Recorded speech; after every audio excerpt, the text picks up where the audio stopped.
Aujourd'hui, on parle de Pernod Ricard et de l'énorme chute qu'il y a eu et savoir si c'est le moment d'entrer, le moment de sortir, le moment de ne rien faire. Alors, on l'avait déjà vu dans une précédente vidéo, on avait dit que la Chine pouvait impacter, les ventes sur la Chine pouvaient impacter négativement le chiffre d'affaires de Pernod Ricard. On avait également, pour être chartiste, tracé deux droites pour voir un petit peu différents supports. Et on avait dit que justement, ces zones-là, selon si vous anticipiez de mauvaises nouvelles pour la Chine et si vous étiez un peu chartiste dans l'âme, vous pouviez vous concentrer sur ces régions-là et sinon faire juste une simple valorisation comme on l'avait fait.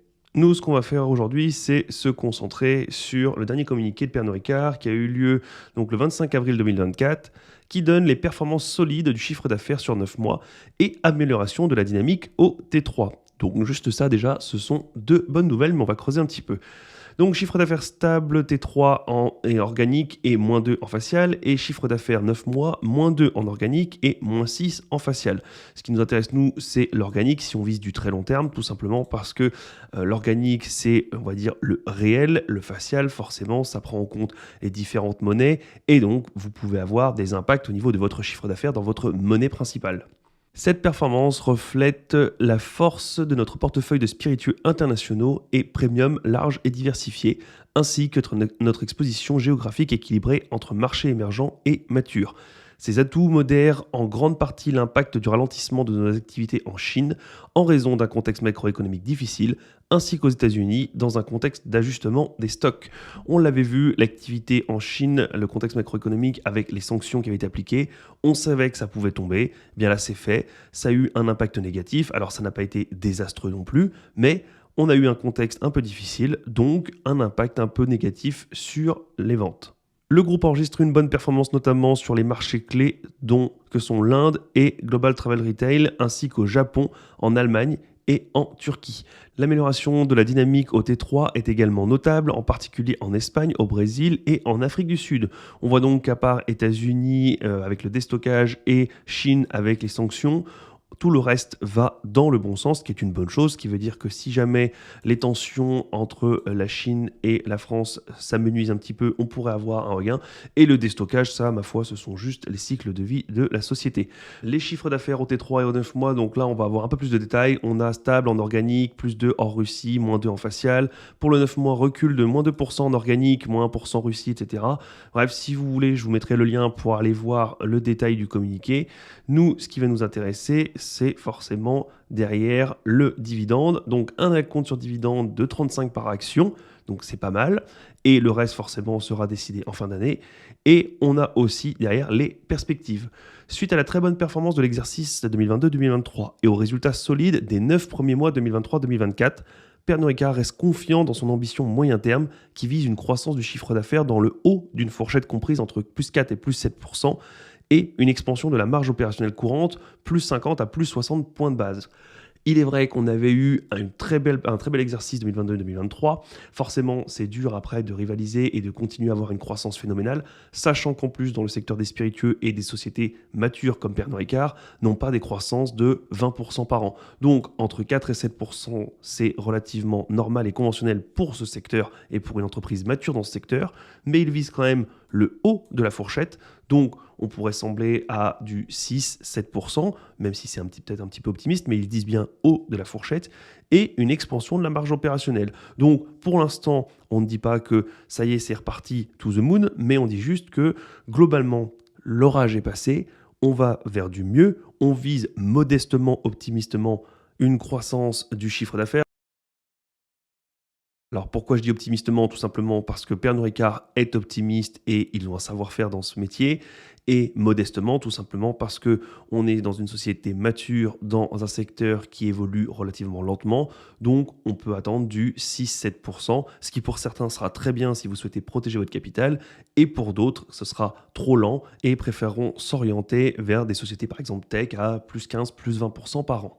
Dans un environnement complexe, Pernod Ricard anticipe pour l'exercice 2023-2024 un chiffre d'affaires dynamique pour le quatrième trimestre, en amélioration par rapport aux 9 premiers mois, et sur l'ensemble de l'exercice, un chiffre d'affaires en organique globalement stable par rapport à l'exercice précédent. Une priorisation forte des initiatives des revenus growth management et d'efficacité opérationnelle, un ratio des frais publics promotionnels sur le chiffre d'affaires d'environ 16% et une discipline très stricte sur les frais de structure, une croissance interne de la marge opérationnelle courante avec un ROC en croissance interne de 1%, un effet de change défavorable partiellement compensé par l'effet périmètre, des niveaux d'investissement de stock stratégiques similaires à l'exercice précédent et des investissements significatifs en CAPEX d'environ 800 millions d'euros, un free cash flow qui reflète le déclin du ROC en facial et l'augmentation des investissements stratégiques, et un rachat d'actions d'environ 300 millions d'euros pour l'année 2023-2024, avec une première tranche de 150 millions d'euros déjà exécutée au premier semestre. Si on descend un petit peu, vous allez voir également ici, on a l'impact change sur les 9 mois. Donc au-dessus, vous avez le chiffre d'affaires sur les 9 mois et l'impact de change. Et là, vous avez toutes les devises et vous avez ici l'impact. Et vous voyez qu'à chaque fois, c'est négatif pour un total d'impact de 700 millions négatifs. Pour moi, cet impact n'est pas à prendre en compte. Évidemment, il ne fait jamais plaisir, mais comme les monnaies, ça fluctue, ça va, ça vient, il ne s'agit pas de la performance interne de Pernod Ricard. Donc oui, quand c'est négatif, c'est un petit peu embêtant. Ça me permet peut-être d'attendre avant de renforcer. Quand c'est positif, c'est tant mieux, ça fait plus d'argent dans les caisses, mais ce n'est pas un avis, ça n'impacte pas l'avis de la société en elle-même. Alors avec tout ça, qu'est-ce qu'on fait? Si on retourne sur TradingView, on se met là. On avait déjà vu les différents ratios de Pernod Ricard, je vous le mettrai dans la vidéo là, on avait même fait une valorisation. Si on se met sur les projections, donc on voit ici finance, si on se met en annuel, on avait donc 2 belles années et ici on redescend à 8 euros en estimation. On voit bien qu'ici on était en estimation à 7,92 puis 9,42 et une régression. On a eu cette régression et ils le disent avec l'impact de la Chine et le déstockage aux États-Unis, mais ils sont plutôt optimistes pour 2024 et pour la suite. Donc on pourrait se dire que ces chiffres-là, évidemment, ils ne seront peut-être pas à 8 euros précisément, mais la tendance ici aux alentours des 8 euros peut être bonne et la tendance derrière peut être bonne également. À partir de là, vous faites vos projections et vous vous dites, est-ce que c'est plutôt optimiste, plutôt négatif et surtout, quel est le rendement que je peux y gagner si jamais je rentre sur Pernod Ricard. Donc ici, on aurait du 8 euros et du 8,31 pour l'année prochaine.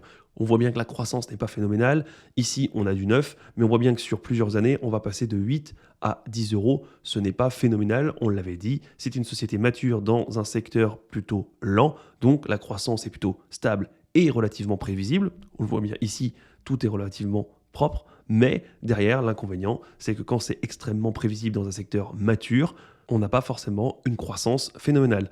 Donc disons 8 ou 8,31. Si on se met sur la calculatrice, on a aujourd'hui 130.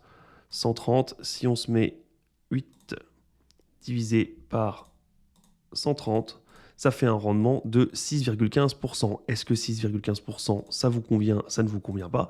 C'est à vous de le voir, sachant qu'il y a également un dividende.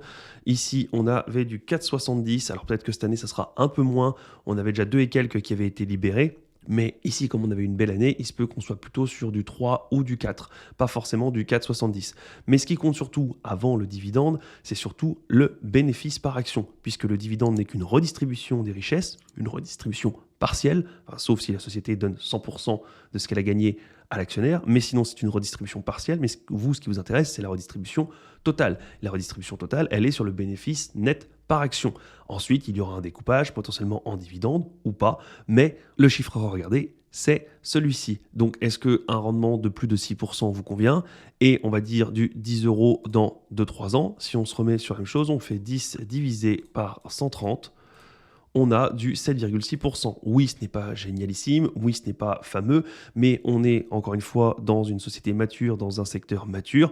On n'est pas en train de jouer de la tech et de la croissance phénoménale. On joue plutôt un portefeuille stable, relativement prévisible, avec une marque bien établi, avec beaucoup de marques, donc une stabilité et une possibilité de rebondissement à travers le monde. Si jamais, on l'a vu, il y a des conflits dans certains pays, on peut en conquérir d'autres, on peut racheter d'autres marques, on peut étoffer son portefeuille. Bref, ce qu'on cherche là, c'est un lent paquebot, mais relativement stable et fiable à travers le temps. Alors, est-ce qu'on achète? On n'achète pas. Comme d'habitude, je ne vais pas vous dire oui, allez-y, foncez ou non, pas du tout. Ça dépend de la taille de votre portefeuille. Vous avez vu, un rendement de 6%, est-ce que ça vous convient? Est-ce que ça ne vous convient pas? Alors, 6% relativement stable et fiable, donc Est-ce que ça vous convient? Est-ce que ça vous convient pas? Est-ce que vous préférez aller sur des portefeuilles plus dynamiques, enfin des actions plus dynamiques pour avoir un portefeuille plus dynamique? Est-ce que vous êtes en stratégie de croissance de votre capital ou de conservation de votre capital? Déjà, rien que là, cette stratégie peut complètement vous faire changer. Ensuite, est-ce que vous estimez qu'un rendement de 6-7% c'est bon ou est-ce que vous voulez attendre potentiellement d'avoir un rendement supérieur quand Pernod Ricard sera plus bas, mais vous prenez également le risque que Pernod Ricard n'atteigne jamais ces niveaux-là, arrive ici, en reparte et vous avez loupé le train. Encore une fois, c'est un ratio gain-risque. Est-ce que vous êtes prêt à gagner beaucoup plus, mais à prendre le risque de ne jamais prendre le train? Ou est-ce que, tant pis, vous prenez maintenant, comme ça le risque est à zéro, vous avez une action Pernod Ricard, mais derrière, le rendement ne vous conviendra peut-être pas.